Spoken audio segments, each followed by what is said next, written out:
My brothers and sisters in Christ, in today's gospel, we hear Jesus begin his sermon on the plain.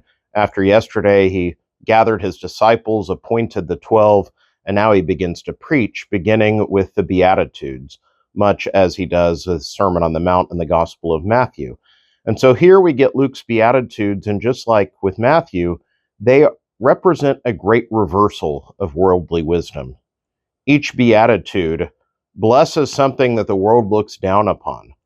It's a complete reversal of worldly and human expectations, the things we seek, the things we consider good and bad, blessing and curse. And instead, Jesus redefines these things in the context of heaven, that the things of the world aren't the end in of themselves, but ultimately we're pointed towards our heavenly homeland. And this is where our first reading with St. Paul speaks very much about how we must put away these worldly attitudes. The things that the world esteems are the very things that God condemns the world for.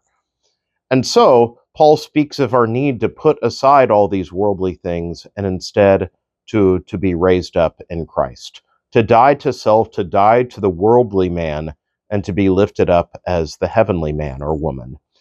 And so this speaks very succinctly, albeit mysteriously, of the Christian life, which is not just, it's not in and of itself a reversal of morals, but it is a recontext of what our purpose and our ultimate end is. For the worldly man, this right here and right now is it. And if so, the idea is to maximize pleasure and gain right now. That is the purpose of life. If this is all there is to it, then get the most out of it. But for the Christian who realizes that we're just passing through, that we're being formed by the love and grace of God for something bigger and better, and most of all, something eternal, then it changes the whole context of life on earth. It changes everything. Instead of being our Super Bowl, suddenly we see this as our preseason. This is our training. Now, by training, I don't mean that right now doesn't count. It certainly counts, but we are being molded by God's love for what we are yet to be. And that, my brothers and sisters, must change everything about what we seek, what we prioritize, and most certainly how we love.